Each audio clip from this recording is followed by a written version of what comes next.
तोंडाला पाणी यायला सुरू होतं. आज दुसऱ्या दिवसापासूनच ते सुरू झाले. कारण अगोदर 2 दिवसापासूनचा प्रवास आणि 2 दिवसापासूनचं उपोषी असणं, त्यामुळे शरीराला जास्तीचा परिणाम होतो. त्यामुळे आज उपोषणाचा दुसरा दिवस आहे. सरकारला आमचं सांगणं आहे, मागण्याची अंमलबजावणी तात्काळ करा. गोरगरीब मराठ्यांना सन्मान द्या, त्यांचा अपमान करू नका. आम्ही तुमचे काही मंत्री म्हणते आम्ही एकाचं काढून एकाला देऊ शकत नाही. आम्ही त्यांचं काढून आम्हाला द्या म्हणत नाही. तुम्ही गैरसमज पसरू नका. महाराष्ट्रात आमचं ते आम्हाला द्या म्हणतोय. त्यांचं काढून घेणं म्हणजे काय? ओबीसीला उदाहरणार्थ 32% आरक्षण आहे, त्यांच्यातलं 20% आम्ही काढून घेणं, मग त्याला काढून घेणं म्हणजे तर त्यांना 10% ठेवणं, याला काढून घेणं म्हणते. मंत्री संभ्रम निर्माण करते. आम्ही 32% ओबीसी आरक्षणातलं 20% मराठ्याला काढून द्या ओबीसीचं असं म्हणत नाही. 10% ओबीसी आरक्षण 32%तलं ओबीसीला ठेवा असं आम्ही म्हणत नाही. आम्ही म्हणतोय आमच्या ज्या नोंदी आहेत त्या ओबीसी आरक्षणात घ्या. आम्ही ओबीसीतच आहेत. मराठा आणि कुणबी हा एकच आहे. हे आमचं म्हणणं आहे. हे सरकारला समजून घ्या. संभ्रम निर्माण करू नका आणि राज्य अस्थिर करण्याचं काम मंत्र्यांकडून होऊ नये ही अपेक्षा आहे. तुमचा दुसरा प्रश्न होता की पोरांच्या बाबतीतचा. पोरांना माझी सगळ्या विनंती आहे, तुमच्या गाड्या पोलिसांनी दिलेल्या पार्किंग मध्ये लावा. पोलिसांना कोण बोलतोय कशाला? पत्रकार परिषद चालली तरी बोलतोय. तो केवढ्याला चालेला का? फक्त काय करायचंय काय नाही करायचं हे आपल्या पक्षाने पाठवलेले असते. त्यांना काय देणं घेणं नाही. काय सांगितलंय काय करायचं. माणसं बोलत असले तरी पण त्यांनी काय सांगितलं हे ऐकून लोकांना सांगायचं आणि फक्त तिथं जाऊन आरडायचं. यांनी केव्हा मुंबई बघितल्या नसती. हे आपले पक्षाचे चमचे असते ते आणि आपल्या चमच्या अवलाद्यामुळे आपल्या गोरगरिबांच्या भविष्यावर अडचण येते. कारण याला कधी समाज बाप नाही वाटला, यांना नेतेच बाप वाटले थांबशे. म्हणून आमच्यासारख्या 7 करोड गरीब मराठ्यांचं वाटलं झालंय. आम्हाला आरक्षण पाहिजे, राजकारण नाही करायचं. आणि मुख्यमंत्र्याला नेमकं राजकारण करायचंय, आरक्षण द्यायचं नाहीये. ज्या ज्या स्पॉटवर पोर असतील त्यांना विनंती आहे, संयम धरा, वाट बघू आपण. शांत राहा, आपण वाट बघू. रस्ते तुम्ही रस्त्याला गाड्या लावण्याऐवजी त्यांनी सरकारनं आणि पोलिसांनी दिलेल्या मैदानावर लावा. माझी विनंती आहे तुम्हाला. आता सगळ्या मुंबईत मराठी झाले. काय मुंबईत त्यांनी बघू नये येऊ नये का? ते काही वाईट करणार नाही, शब्द आहे माझा. आणि पोरांना सांगणे अगदी बराच वाईट करायचं नाही. आता सगळ्या मुंबईत मराठी पसरले. फक्त वाहन सुरक्षित लावा. पोरांना माझं सांगणं आहे. मला वाटतं त्या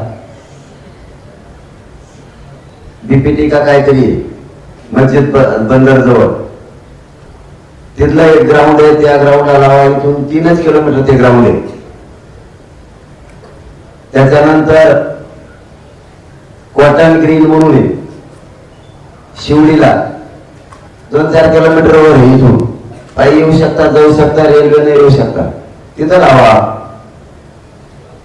ई शेड म्हणून खूप मोठी पार्किंग आहे शिवडीला, तिथं पण लावा. तुम्ही जर गाड्या व्यवस्थित तुमच्या सुरक्षित लावल्या ना, तुम्ही जरी आझाद मैदानला आले किंवा इकडं तिकडं बाप्पाच्या पाय पडून आले किंवा इकडे तिकडे फिरून आले तर तुम्हाला पुन्हा तुमच्या गाडीपाशी जाऊन जेवण करता येईल, पाणी पिता येईल. पाऊस आला तर तुम्हाला तुमच्या गाडीत झोपता येईल. म्हणून ह्या गोष्टी समजून घ्या. तुमच्या गाड्या पार्किंगला लावा आणि इथून वाशीचं मैदान जास्तीत जास्त 20-22 किलोमीटरवर आहे फक्त. तिथं काय गाड्या लावा आणि रेल्वेला 5 रुपये घेते आझाद मैदानला यायला. आझाद मैदानावर तुम्ही 1-2-3 मिनिटात चलत येता. त्यामुळे काही जणांनी तिकडे वाशी मार्केटला गाड्या लावा आणि तिथं सगळं व्यवस्थित होत आहे. काय काय केलं? ॲम्ब्युलन्स आहे का इथं पुढं? तुमच्या पाठीमागे ॲम्ब्युलन्स तिथं पुढं उचलून येणार. ड्रायव्हर आहे, डॉक्टर आहेत ना, डॉक्टर जा तिकडे. आपले डॉक्टर आणले का? आपले डॉक्टर घरी झोपले का? गेले का? जा लवकर, डॉक्टर यायला लागले रे बरोबर. आपण बर का ॲम्ब्युलन्स सांगा आणायला सांगितलं होतं ना. पुढे मग आली का? ते एका जागेवर 2-4 ॲम्ब्युलन्स लावून ठेवा तिकडे आपल्या आताच लावून ठेव म्हणा, म्हणजे तिथंच तपासता येईल. आपल्या पोरांनी सगळ्यांनी इथं जे ग्राउंडवर आहेत त्यांना सांगतो, तुम्हाला जर कुणाचा फोन आला तर त्यांना सांगा तिकडं मार्केटला गाड्या लावा आणि पायी या शांततेचे आंदोलन पार पाडून जिंकायचे. समजून घ्या. गोंधळ घालणाराचा काय उद्देश हे मला नाही माहित, पण त्या गोंधळ घालणाऱ्याला सांगा की तुम्ही आंदोलनाची दिशा शांततेत ठेवा. सध्या बघू ना माझ्या किती दिवस काय करते ते देत का नाही, यांची काय इच्छा आहे. संयमानं शांततेने राहा, सगळे माझी विनंती. आता कुठे आहे?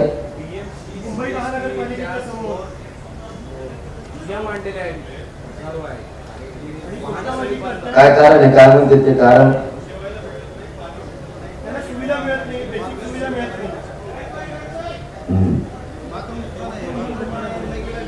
मग आता ते देण्याचं काम आहे ना. बीएमसीचा कोण असतो इथं? आयुक्त असतो का इकडं? मग आयुक्ताचं काम आहे ना, पोरं वैतागले. बीएमसीच्या आणि महानगरपालिकेच्या आणखी पुढं बीएमसी महानगरपालिका एकच असं सीएसटी. बीएमसीच्या समोरचे आणि सीएसटीच्या समोरच्या पोरांना विनंती आहे, शांततेने घ्या, नका मिळू देऊ. तुम्हाला जेवायला मिळालं नाही, तुम्हाला पाणी मिळू द्याय नाही मुख्यमंत्री, कारण प्रशासक बसलेला असणार आहे सध्या. त्याच्यामुळे कंट्रोल सगळा मुख्यमंत्र्याचा असणार आहे. पण कधी ना कधी वेळ बदलत असती. तुम्ही रिटायर जरी झाले तरी आयुक्त साहेब सुट्टी देणार नाही, कारण मराठ्याच्या पोराचं पाणी तुम्ही बंद केलं. तुम्हाला वाटत असेल मी नोकरीला मला तुम्ही काही करीत नाही, पण चांगल्याला जिरलेली आहे तर तुमचा काहीच विषय नाही. त्याच्या काही बदल होत असतो. त्या टायमाला सगळा हिशोब होणार आहे. त्यांचं नाव फक्त लिहून ठेवा, बीएमसी आयुक्त कोण आहे. आपल्याला कामाला येत 10 वर्षाला 20 वर्षाला रिटायर झाल्यावर का होईना. मुख्यमंत्र्यांचं ऐकून आमच्या पोराचं पाणी बंद केलं, बाथरूम बंद केले, दुकानं बंद केले. त्या बीएमसीच्या पोरांना तिथं जमलेले आहे आणि आणखी पुढे जमले सीएसटी पैसे जमलेल्या पोरांना विनंती, होऊ दे हाल. बघू किती दिवस आपले हाल करते.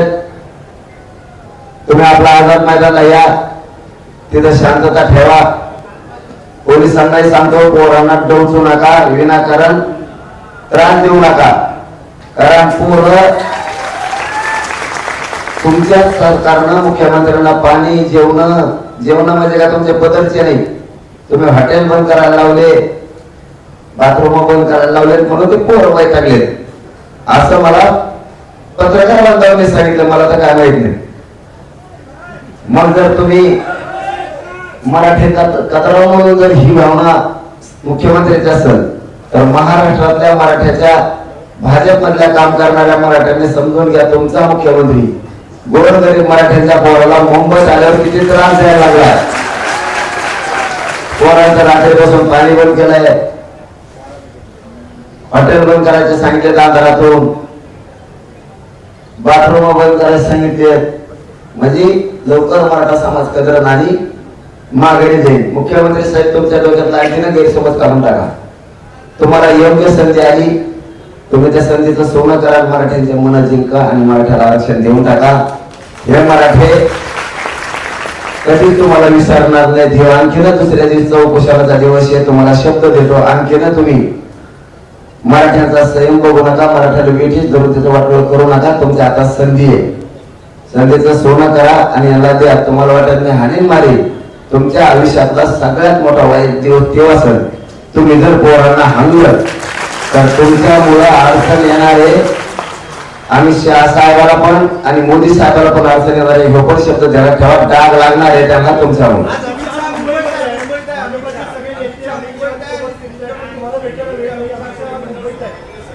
काय म्हणले?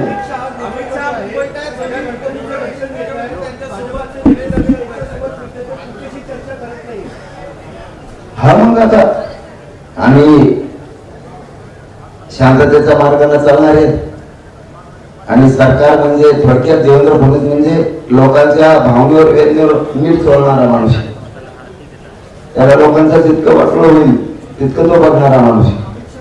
हो ना, त्यांच्या संघ हिंडल सगळ्या देवदेव गणपतीचं दर्शन घेत, त्या कोण केंद्रीय मंत्री आला दिल्लीवर त्यांच्या सोबत हिंडल. मराठ्याच्या मागण्याकडे वेळ नाही लक्ष द्यायला. मग यालाच म्हणते महाराष्ट्रात देवेंद्र फडणवीसला अस्थिर करायचा, पोलिसाला लाठीचार्ज करायला लावायचा आणि मग त्यांना गणपती नाही दिसत, मग त्यांना हिंदुत्व नाही दिसत, मग देवदेवता नाही दिसत, त्यांना वातावरण फक्त दूषित करायचं. हे त्यांचं काम आहे, हे त्यांचं काम आहे देवेंद्र फडणवीसांचं. बघू, पोरांनी शांत राहा. इकडे आझाद मैदानाकडे या, तिकडचा त्या बीएमसीचा सीएफसीचा रस्ता मोकळा करा, आझाद मैदानाकडे आणि गाड्या सुरक्षित लावा. धन्यवाद.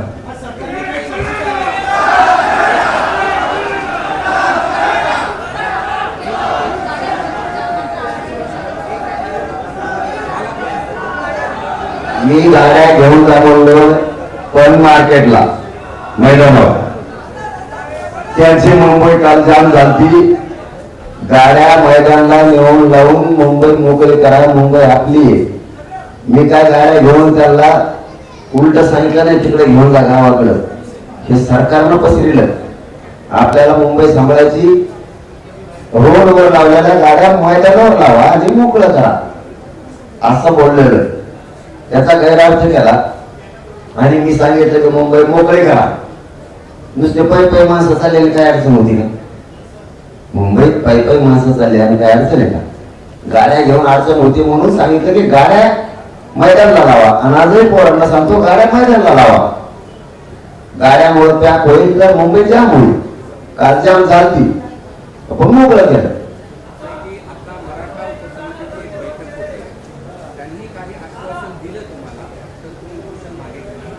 मला पाहिजे अंमलबजावणी. मी कोणाच्या शब्दावर आश्वासनावर उपोषण मागे घेणार नाही.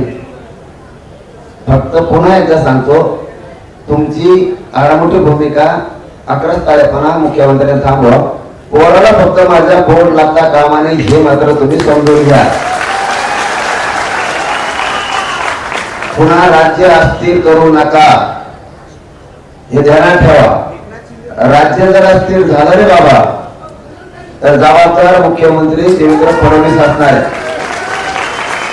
महाराष्ट्रात तुम्ही मुंबईचा विचार करता तर महाराष्ट्राचं क्षेत्रफळ खूप मोठं आहे.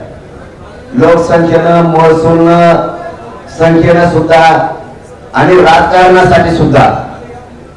नुसती मुंबई तुमची नाहीये, तुमच्या मुंबईने तुम्हाला मुख्यमंत्री केलं तर माझ्या महाराष्ट्राने केले, अशी दुनी निर्माण करू नका देवेंद्र फडणवीस मुंबई मोही.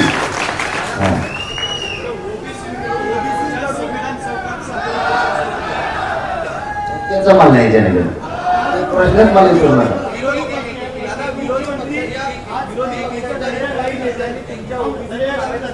पाठिंबा दिला नाही. एकीकडे विरोधी पक्ष देखील ओबीसीतून आरक्षणाला पाठिंबा देत नाही आणि एकनाथ शिंदे यांनी स्पष्ट केलं होतं की कायद्याच्या चौकटीत आरक्षण तुम्हाला देणार नाही. महाविकास आघाडीचे नेते पण तुम्हाला पाठिंबा देत नाही. पाठिंबा देत नाही म्हणून व्यासपीठावर बसले. सत्ताधारी व्यासपीठावर आले. आता सगळे आमदार खासदार मंत्री बी तुम्हाला नाही कळायचे डाव, खरंच नाही कळायचे. देवेंद्र फडणवीस वाटतं मी लेट आवड आहे, पण जेव्हा सगळं बुज बसल ना म्हणून देवेंद्र फडणवीस वाटणारे हे गाभडं विचित्र आहे. पोट्ट सोपन आहे. आणखी लई आहे. काही काही बिचाऱ्यांना नाही येत आहे तिथे. ते जरी त्यांना मानता येत नसलं महाविकास आघाडी किंवा महायुतीला ओबीसीतून आरक्षणाचा विषय, आम्हाला मराठ्याला पक्का माहिती, आम्ही त्यांना निवडून आणलेले गरीब मराठी, ते वळवळच करू शकत नाहीत. त्यामुळे दोन्ही इथं बसले. आता फक्त 25 विधानात येऊन गेले कांदा आमदार खासदार मध्ये, ते सगळ्या पक्षाचे आहेत आणि सत्तेत ते आहेत. त्याचं टेन्शन नाहीये मला टेन्शन याचं आहे, गोर गरिबांना फडणवीस का आलं, काय मिळणार आहे राज्य अस्थिर करून, सत्ता पुन्हा मिळणार आहे. गेलीच म्हणून समजा, कधीच मिळणार नाही तुम्हाला सत्ता पुन्हा मराठीचा वाटा आता येणार. मुंबई थोडी आहे, राज्य लय मोठं आहे क्षेत्रफळानं, सगळ्याच बाबतीत राजकीय क्षेत्रफळ, महसुली संख्येचं ती भ्रम काढून टाका लवकर. आता देवेंद्र फडणवीस मुख्यमंत्री आहे, एकनाथ शिंदे मुख्यमंत्री असताना छत्रपतींच्या शब्दावर तुम्हाला आरक्षण देऊ असं सांगितलं होतं, त्याचं काय झालं हा प्रश्न काय विचारत? अरे मग तेच सांगतो ना की देवेंद्र फडणवीस काम करून देत नाही कोणाला. ना उपमुख्यमंत्र्याला करून देतो तो नाही, ना मंत्र्याला करून देतो, ना भाजपमधल्या मंत्र्यांना करून देतो. आणि त्याच्या एकट्यामुळं, कारण त्याला कसं आहे, त्याला समाज संपला तरी चालतो, पण त्याचं वजन दिल्लीत राहायला पाहिजे असं आहे. आता गोरगरिबाला त्रास दिल्यावर दिल्लीत वजन राहील कसं, दिल्लीत वजन राहील कसं. त्याला पुन्हा वाटत असेल की मीच पुन्हा आलो, पण मराठीनेच आणलं, ते ध्यानात नाही. पुन्हा तुला सत्तेवर मराठीने आणलं आणि तुला वाटत असेल मी हळून आणून कार्यक्रम करेन, हल्ला करायला प्राण घातक, ते डोक्यातला काढून टाकायला बरं नाही. कारण प्रत्येक वेळेस लोक नुसते मार सुद्धा खात नसते. मग कारण आम्ही संयमी, आम्ही काय जर मग तुमचा मार खायला जातो, आमच्या आईला आणलं राहू, तुमच्या आईला आणल्यावर तुम्ही नाही बोलणार माय सगळं, तुमचा तो माईक तो तुमचा पूर्ण माय डोक्यात घालता. त्या पत्रकाराला तुमच्या आईची माया नाही का तुम्हाला, तशी माया आईची मला माया आहे ना. बार बार स्वप्न नसतं आणि ते स्वप्न बघू नये. पुन्हा खाली गेल्याला कधीच वर येता येणार नाही फडणवीसांना. एकदा राजकीय करिअर मधून खाली गेला. माझी शेवटची विनंती आहे, तुम्ही आमच्या हक्काचं ओबीसीतलं आरक्षण आहे, मराठा आणि कुणबी एक कायदा पारित करा, तिन्ही गॅजेट लागू करा, तिन्ही गॅजेट याची अंमलबजावणी करून टाका. सगळे सोयऱ्याला आता 1.5 वर्ष झाले, तीही अंमलबजावणी घ्या. नुसतं ओबीसी कोण ओढून मराठीचं वाटवं नाही करू शकत तुम्ही. आम्ही ओबीसीचं आम नाही देणार आम्हाला मारतो काय म्हणतो. त्याच्यामुळे नुसतं ओबीसी सांभाळू नका, तर मराठा सुद्धा सांभाळा. तुम्हाला मराठ्या सुद्धा सांभाळलेले आहे. नसता लोक भाजपच्या राज्यातल्या पदाधिकाऱ्याला सुद्धा गावागावात बंदी करून टाकते. पुन्हा पहिल्यासारखं सुरू होईल बंदी. म्हणून ती वेळ येऊ देऊ नका. आणि तिथं बीएमसीच्या आणि सीएसटीच्या पोराला सांगतो, आझाद मैदानाला या, तिथला रस्ता मोकळा करा, तुमच्या गाड्या मैदानाला देऊन लावा. संयम आणि शांतता बीएमसीच्या आणि सीएसटीच्या पोरांना ठेवा. आणि जवळचे आपले 4-2 पोरं जाय तिकडं, त्यांना समजून सांगा, जा आपले लगेच जा. इथं नुसतं माझ्याजवळ दुसरे काय तू तुम्ही घेऊ नका, काय तुमच्या जिल्ह्याच्या असलेलं बघ कोणत्या जिल्ह्याच्या पोरं येते, जा तिकडे जाऊन ये. आपण 2-4 जण घेऊन जा. बीडचे का बघा कोणी, नाशिकचं कोणी आहे का बघा, शेवळे घेऊन जा.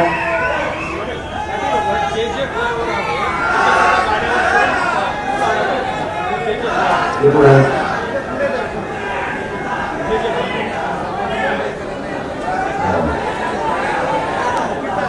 मी पोरांना एकदा आठवणीनं पुन्हा शेवटचं सांगतो आता बरं का, बार बार तुम्हाला उपोषणात आढळलं नका लो. गोरगरीब मुंबईच्या मराठा ते जे गोरगरीब आहेत त्यांना त्रास होता कामा नये. इथं जे कुठंतरी उड्डाण पूल आहे त्या उड्डाण पुलावरती पूर येतं, त्या गाड्या तुमच्या काढा आणि मैदानाला देऊन लावा. आणि पोलिसाला सरकारला सांगणे तुम्ही त्यांना मैदान द्यायला म्हणून त्या गाड्याला विना. तुम्ही तिकडे वाशीला पोर असले की त्यांना म्हणता वाशीला लावा. तुम्ही पोराला सांगता की तुम्ही बीएमसीला लावा, तुम्ही बीएमसीला लावा म्हणून सांगता. किंवा तुम्ही ते काय ती कोणती काय इकडची बीपीटी लावा म्हणता. तुम्ही शिवरी लावून नका पोरांची गाड्या आला त्यांना नका माघारी जा म्हणून ते पोर. ही चूक सगळी सरकारची आहे किंवा तिथल्या काम करून घेणाऱ्या पोलीस यंत्रणेची ठराविक. ती तिकडून वाशिकडे बोलीचं जिकडे देत नाही तिथून वाशीला जाते पोरं मग ते नाही येते घालू घालू. नाही हे पोरांचा आधी सांगतो की तुम्ही पटापटा करून घ्या. गाड्याला पोलिसांना सांगतो त्यांना मार्केट द्या. इथं शिवडीला मार्केट येतं ते देऊन टाका. पोराला तुम्ही तिकडून बोलून घेता इथून वाशीला जा म्हणता. वाशीला गेल्या वाशीचे म्हणजे मार्केट नाही इथं ग्राउंड आहे. कुठं लावायच्या पोरांनी गाड्या.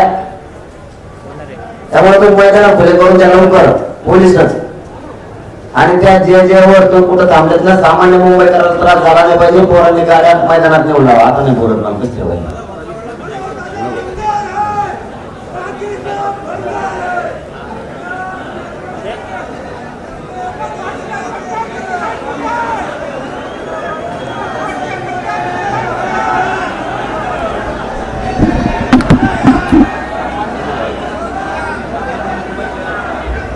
आपल्या सगळ्या पोराला सांगा रे शांततेत राहा म्हणून.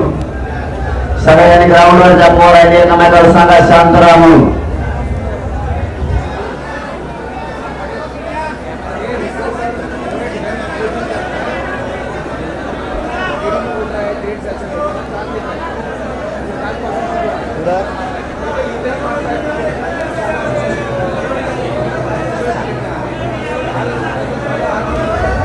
कॅमेरामॅनला काय कळतं करे तुम्हाला काय कळतं करे मागचे कॅमेऱ्याचे मागचे इकडून दुसऱ्या बाजूने आहे ना त्यांना काय करायचं तुम्हाला कळायला पाहिजे. अरे ते कॅमेरामॅन आपलं येतं सरकार आपलं नाही.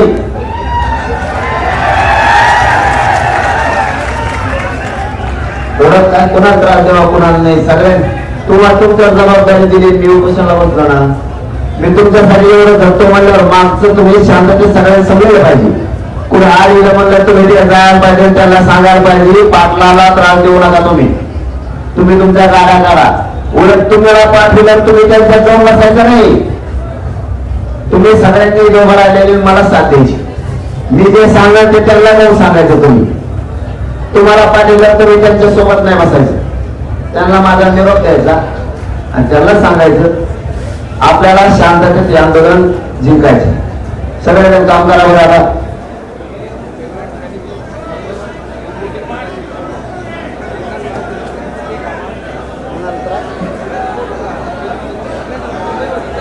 आणि मुंबईत आपले जे पत्रकार बांधव आहेत ना हे जिथं रिपोर्टिंग करतात आपल्या शहरात मुंबई सगळ्या त्यांना पण आपल्या आंदोलकांनी त्रास देऊ नका अजिबात थोडा सुद्धा. ते पण मेसेज फिरवा आणि गाड्या मैदानावर निवडून लागून आझाद मैदानला या असे मेसेज टाका. शांततेत सगळ्यांनी मोबाईल सुरू करा बरोबर. आणि मुंबईत आलेल्या मराठ्याच्या आंदोलकांनी शांततेत आझाद मैदानला यामध्ये रस्ते अडवू नका असा मेसेज टाका. आणि त्याच्या खाली लिहा प्रत्येकानं गाड्या आपण आपल्या ग्राउंडवर नेऊन लावा. आझाद मैदानाला शांततेत द्या. रस्ते अडवू नका. तुम्ही मुंबईत फिरा फक्त रस्ते अडवू नका असं मोबाईलवर टाका.